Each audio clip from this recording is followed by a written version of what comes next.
사람의 말에는 약간의 권위가 있습니다. 군대에 가면 소대장, 중대장이 신병들을 모아놓고 구령을 붙이지요. 열중 쉿, 차려, 또는 앞으로 지침, 뒤로 지침, 좌로 굴러, 우로 굴러. 그 말도 귀찮아서 하기가 싫으면 자동, 이렇게 하면 아까 했던 순서대로 알아서 병사들이 몸을 땅에 굴립니다. 그렇지만 사람의 말이 부분적으로 권위와 권세가 있는 것은 사실이지만 하나님의 말씀처럼 이 사람의 말이 전능한 권세를 지니고 있는 것은 아닙니다. 폭풍우 속에서 큰 군함의 함장이 함교 위에서 앞을 내다보고 있었는데 마침 저만치 맞은편에서 배가 다가오고 있는 것을 발견했습니다. 그 방향으로 그대로 가면 충돌할 것 같다 싶은 판단이 들어서 함장이 신호를 보냈습니다. 너희들의 항로를 남쪽으로 10도를 틀어라. 그랬더니 그쪽 배에서 응답으로 신호가 오기를 당신의 배를 북쪽으로 10도 틀어라. 함장이 다시 신호를 보냈습니다. 나 군함 메토의 함장이다. 너희들의 배를 10도 남쪽 방향으로 틀어라. 그랬더니 또 답이 왔습니다. 당신의 배를 10도 북쪽으로 항로를 변경하라.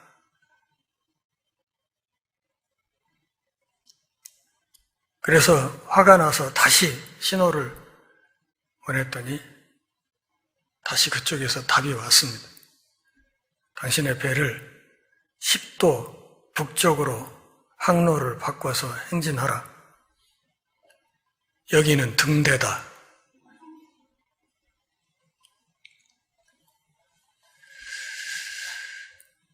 여기는 등대다라는 말과 나는 함장이다 하는 말, 어느 쪽이 최종 권위가 있다고 생각하십니까? 등대라는 말이 훨씬 권위가 있습니다. 그리고 그 말을 무시하면 아무리 큰 군함이라도 침몰하게 되는 것입니다. 보통 학원가에 가면 저자직강이라는 말이 있습니다. 그러니까 어떤 강사가 자기가 전공한 과목에 대해서 잘 알려진 책을 썼고 그리고 그 책을 쓴 저자가 직접 나와서 강의를 한다 하는 말이죠. 그리고 이 저자직강, 이 딱지가 붙은 강좌에는 많은 학생들이 몰려듭니다. 예수님 당시 유대인들은 하나님의 말씀을 다른 사람이 아닌 하나님으로부터 직접 저자, 직강 형태로 듣는 복을 누렸습니다. 얼마나 귀한 말씀들이었을까요? 그러기에 정말 소중하게 마음에 간직하고 그 말씀을 따라 살아가면 영원한 생명을 거뜬하게 누릴 수 있었음에도 불구하고 예수님 당시 유대인들은 사람이 아닌 하나님께서 친히 주시는 말씀을 듣고도 그 말씀을 전해주신 하나님을 십자가에 못 박아 죽이는 참으로 참혹한 범죄를 저지르고 말았습니다. 마태는 산상수훈을 마무리하면서 예수님이 주셨던 이 산상수훈 말씀의 권위와 그리고 이 권위 있는 말씀을 들었던 당시 청중들의 반응을 우리에게 소개하는 것으로 이 말씀을 매듭 짓고 있습니다. 실제로 이 마태복음 7장 28절, 29절 이 말씀은 산상수훈 본문에 빠져버려도 아무 문제가 되지 않는 그런 내용입니다.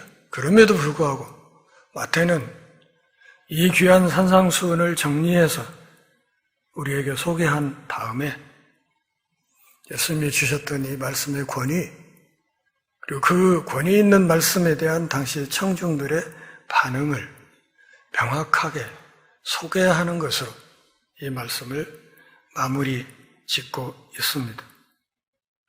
아주 방대하고 정확한 지식으로 말하는 사람과 다른 사람한테서 들은 것을 그대로 되풀이하는 사람의 차이는 누구나 알고 있습니다. 하나는 권위 있는 목소리이고 다른 하나는 앵무새의 목소리입니다. 하나는 땅에서 갓 솟아오르는 샘물의 소리이고 또 다른 하나는 빈 깡통의 소리라고 할 수 있습니다. 인류 역사를 돌아보면 권위를 가지고 말할 사람이 아무도 없는 때가 있었고 그런 일이 있을 때 실제로 권위는 없음에도 불구하고 어떤 권위를 행사하는 사람들이 항상 있었습니다.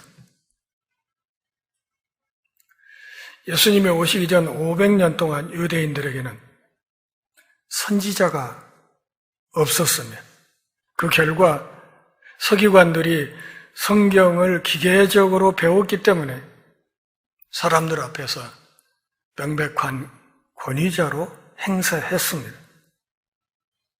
서기관들은 율법에 공인된 해설자였으며 과거에 가장 박식한 랍비들이 제시했던 율법에 대한 다양한 의견과 해석과 함께 율법을 암기하는 것이 그들의 의무였습니다. 그러기에 그들은 율법의 모든 조문들을 달달달달 외우고 있는 사람들이었습니다. 전주대학교 한문학과에서 교수로 일했던 박완식 선생은 청학동 출신입니다. 청학동에서 태어나서 청학동에서 20살 넘게까지 생활하다 온 사람입니다. 그가 처음 전주에 나타났을 때는 길게 꽁지머리를 하고 한복 입고 고무신 신고 시내를 돌아다녔습니다. 나중에 제가 대학원 박사과정에서 그분을 초빙해서 한문 강좌를 몇 년 동안 인문대 교수들과 함께 들은 적이 있는데 그때 놀란 것은 이 사람이 사서삼경을 다 외우고 있다는 것이었습니다. 외우고 있어요. 제가 판소리 사서를 이렇게 주해를 하면서 소리꾼이 하는 소리를 들어보면 도대체 무슨 말을 하는지 때로는 알아들었는데도 그 말이 중국 고전 한문 이 서적의 어느 부분, 어느 대목에 있는지를 알 수가 없어요. 그러면 이제 박완식 선생에게 전화를 해서 해당 대목을 수하게 되고 송하게 되고 이렇게 들려주면 아, 그거요? 그것은 시전 무슨 장 어디에 나오는 말입니다. 이렇게 대답을 해주고 그래서 박 교수님의 자문을 받아서 미진한 주해 작업을 마무리하고 했던 그런 경험들이 있습니다. 예수님 당시 서기관들이 바로 그런 시기였어요. 모세의 율법을 쫙 꿰고 있고, 그리고 수많은 랍비들이 오랫동안 전통적으로 모세의 율법의 어떤 구절에 대해서 해석해 놓았던 것들을 전부 다 암기하고 있는 사람들이었습니다. 그래서 그들은 그 지식으로 같은 시대를 살고 있는 사람들의 유익을 위해서 이 지식을 전수하는 일을 하고 있었습니다. 나사렛 예수님의 산상수훈 설교를 들은 유대인들은 오랫동안 이와 같은 서기관들의 권위에 대해서 잘 알고 있었습니다. 하지만 처음 예수님의 말씀을 들었을 때 그들은 예수님의 설교와 서기관들의 가르침 사이에 존재하는 무한한 거리에 깊은 인상을 받았던 것 같습니다. 왜 그런가 하면 예수님은 권위를 가지고 말씀하셨고 서기관들은 권위를 빌어서 말했기 때문입니다. 서기관들이 이야기를 하는 방식은 늘 그랬습니다. 랍비 아무개가 말한 내용을 받은 랍비 아무개, 또 그 랍비 아무개로부터 가르침을 받은 랍비 아무개, 또 그 다음 랍비 아무개, 쭉 랍비의 족보를 이야기한 다음에 그 랍비로부터 가르침을 받은 랍비인 나 아무개가 말한다.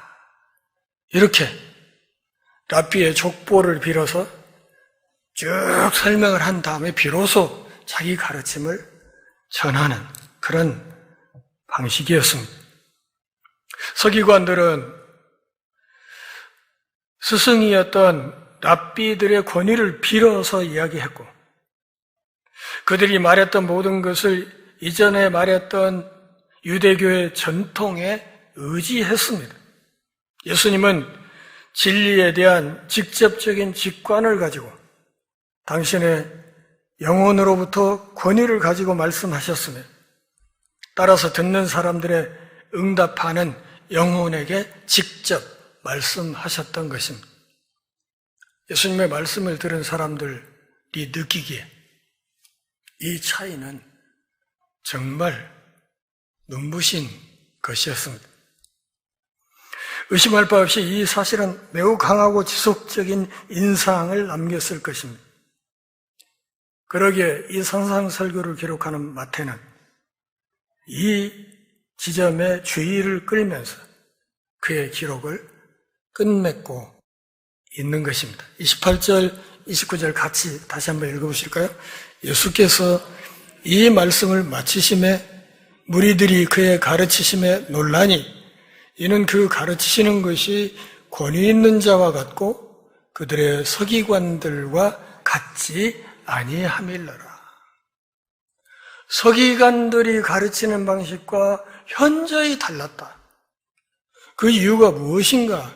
권위 있는 사람 같았다고 말을 하는 거예요. 예수님이 마태복음 5장에서 그런 얘기 자주 하셨죠. 그러나 나는 너희에게 이르노니 에고 데 레고 휘민 그러나 나는 너희에게 말한다. 내가 말한다. 내가 다른 누구 서기관들의 족보를 이야기하면서 말하는 것이 아니라 나는 내가 나의 권위로 이야기한다. 그러면서 이 산상설교를 쭉 해오셨단 말이죠. 이 산상수훈 말씀 전체를 통틀어서 우리가 확인할 수 있는 것이 몇 가지가 있습니다. 첫째는 예수 그리스도의 인격과 신격입니다. 사람이시기 때문에 인격이 있다고 말하는 것이고 하나님이시기 때문에 신격이 있다고 말하는 것입니다. 예수님이 이 말씀을 마치셨을 때 청중들이 설교의 내용 자체보다 그분의 권위에 더 깊은 인상을 받았다는 것은 매우 중요한 사실입니다. 이것이 중요하기 때문에 마태도 이것을 강조하면서 이 말씀을 마치는 것입니다. 오늘 여러분들은 제가 하는 설교를 지금 듣습니다. 설교가 성도들의 가슴 속에 파고들기 위해 첫째 전제 조건이 무엇인가 하면 설교자의 인격에 대한 신뢰입니다. 그래, 맞아. 그 말이 맞아. 이렇게 되려면 설교자의 인격에 대한 신뢰가 전제되어야 그가 전하는 그 말씀이 설득력 있게 다가온다? 그런 말이에요. 그런데 이게 되지 않으면 앉아서 그런 생각을 하시겠죠. 어이구, 마른 자료. 또 속으로 그런 생각할 수도 있죠. 너나 잘하세요. 이렇게 되면 설교가 그 심령 안으로 파고들지 못하고 그냥 허공으로 날아가 버리는 거예요. 말씀을 듣지 못하는데 신앙이 제대로 성장하고 성숙할 리는 없지요. 그리고 그렇게 영적인 굶주림이 계속되면 신앙에 심각한 위기가 올 수도 있습니다.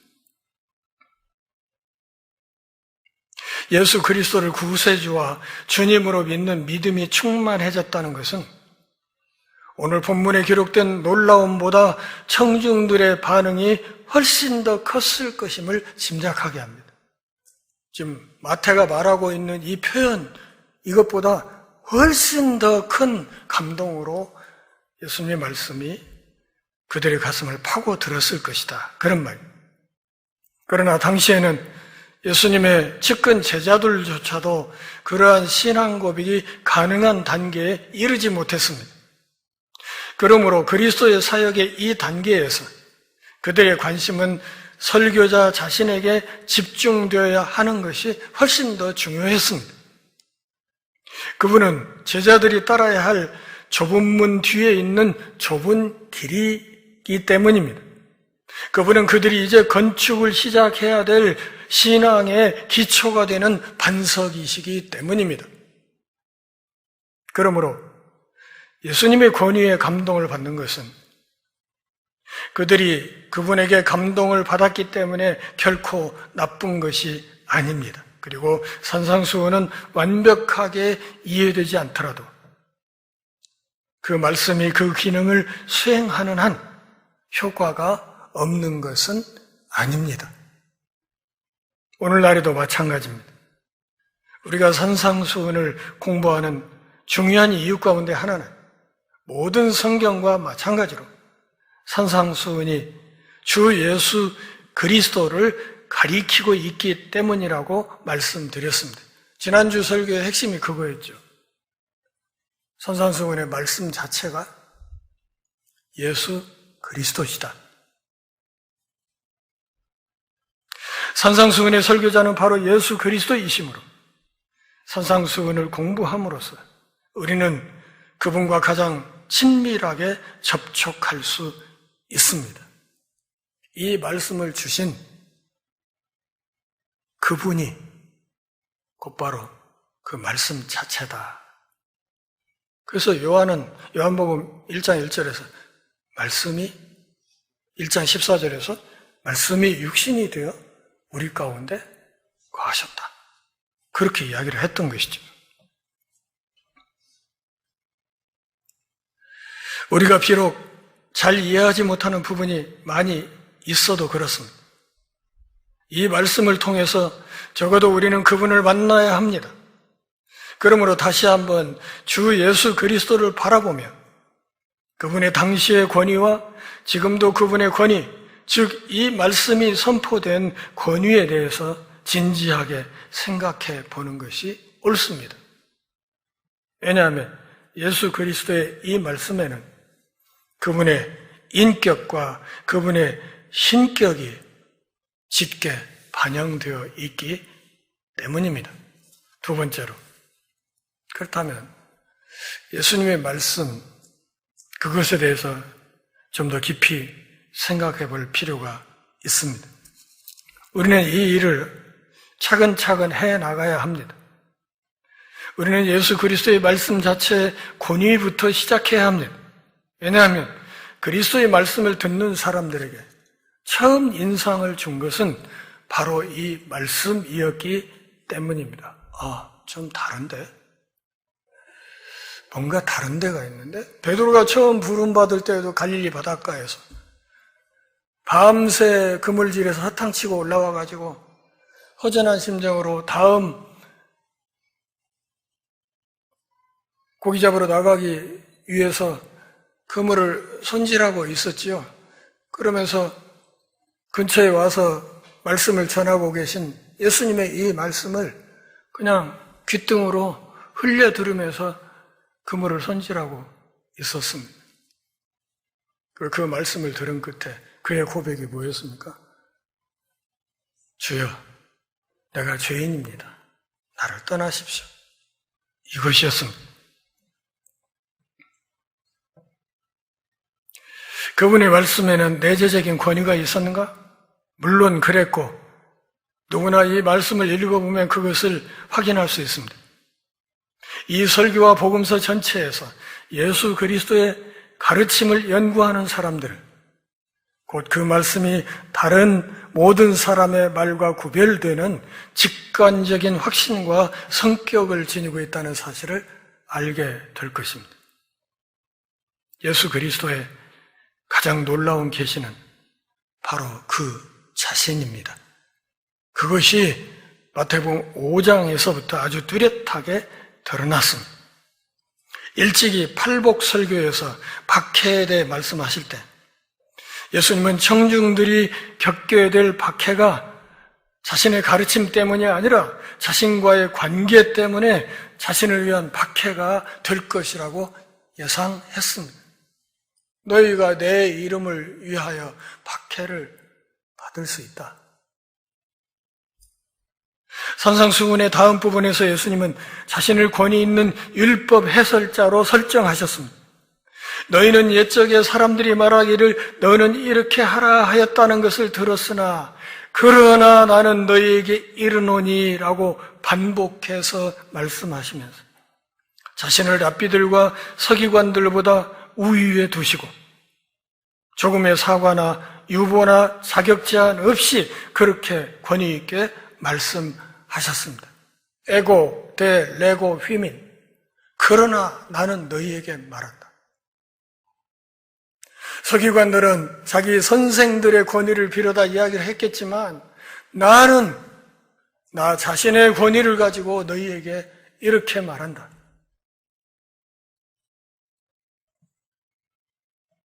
예수님은 내가 율법이나 선지자를 폐하러 온 줄로 생각하지 말라. 폐하러 온 것이 아니라 도리어 이루려 함이라고 말씀하셨습니다.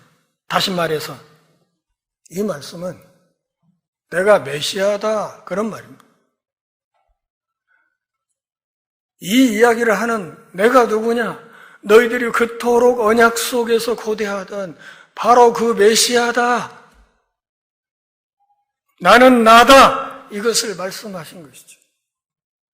6장에서는 사람들에게 자선을 베푸는 방법, 기도하는 방법, 금식하는 방법, 물질주의와 불안을 피하는 방법을 가르치셨습니다.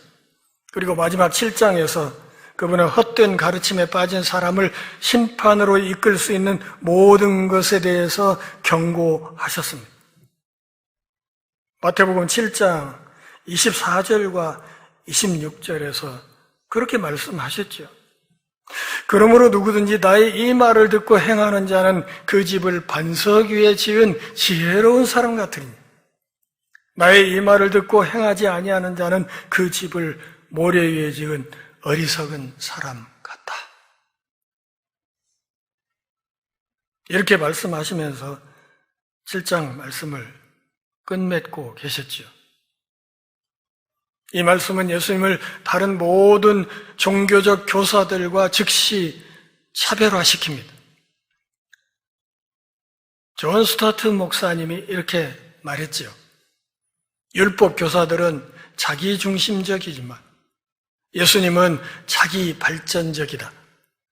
율법 교사들은 자기 자신을 가리키며 내가 인식하는 한 이것이 진리이니 그것을 따르라고 말한다. 그러나 예수님은 내가 진리이니 나를 따르라고 말씀하신다.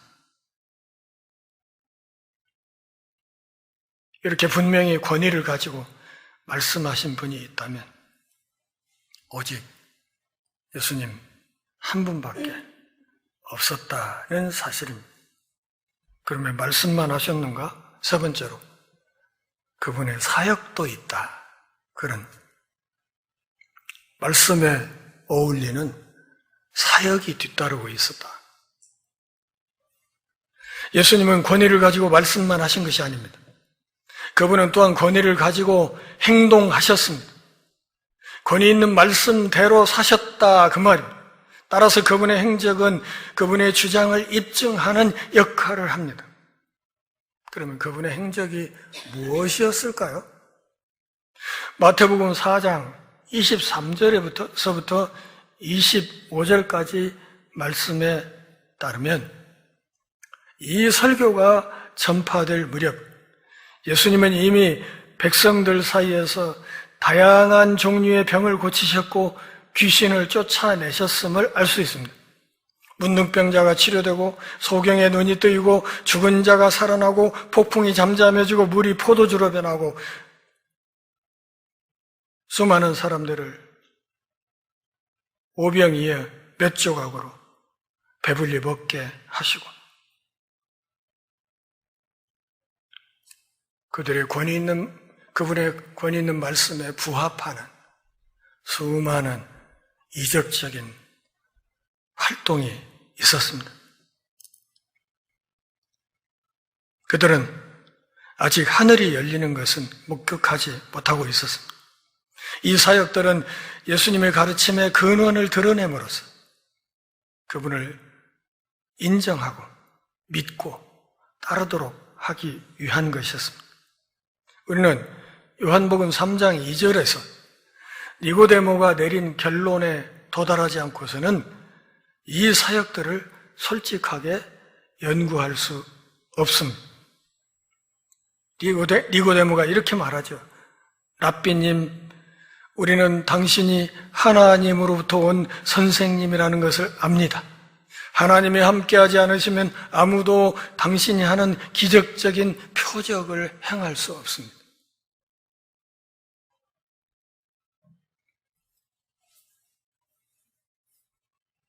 그럼에도 불구하고 현대 신학자들이 어떤 오류에 빠져 들어갔는가?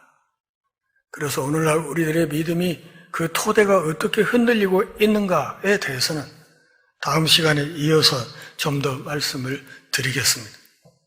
마태복음 28장 18절에서 예수님이 말씀하시죠.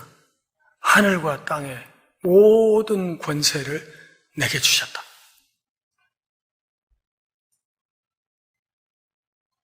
하늘과 땅의 모든, 우주 안에 있는 모든 권세를 내게 주셨다.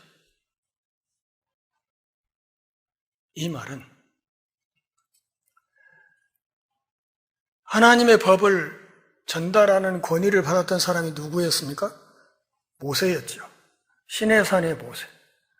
시내산에 올라가서 모세가 율법을 받았듯이 마태복음 5장 앞부분 보면 예수님이 산에 계실 때 사람들이 몰려와서 그분의 입에서 나오는 새로운 율법을 듣는 모습을 확인할 수 있습니다. 마태는 예수님을 새로운 모세로 소개하고 싶었던 것입니다. 그분이 새로운 모세라는 것은 그분을 통해서 모세가 출애굽 사건을 일으켰듯이 그분을 통해서 새로운 출애굽이 이루어질 것을 내다보면서 이 말씀을 우리에게 전했다. 그런 말씀입니다. 그러기에 예수님의 말씀을 선포한다는 것은 곧 예수님 그분을 소개한다는 것과 마찬가지입니다. 산상수훈 설교를 듣는다는 것은 곧 예수님 그분의 저자 직강을 듣는 것이나 마찬가지다. 저자 직강을 듣고도 예수님 당시 사람들이 그분을 십자가로 몰았던 것이 복음서의 역사라면 오늘 우리들 또한 얼마나 근신해야 할 필요가 있는가를 알 수 있습니다. 말씀 안에서 그리스도를 만나고 만난 그분과 평생 동행함으로 이 신앙의 광야길을 흔들림 없이 새하늘 새 땅에 이를 때까지 헤쳐나갈 수 있기를 간절히 바랍니다. 기도하겠습니다. 하나님 아버지, 주의 말씀 안에서 하나님의 거룩한 음성을 들었습니다. 말씀 안에서 만난 주님을 일평생 구주로 주님으로 모시고 주님의 영이신 성령 하나님과 동행하면서 이 광야길을 잘 행진해 나갈 수 있도록 은혜를 허락해 주옵소서. 우리 모두가 한 사람도 낙오되는 이 없이 마침내 새하늘 새 땅에 이를 수 있게 하옵소서. 예수님의 이름으로 기도합니다.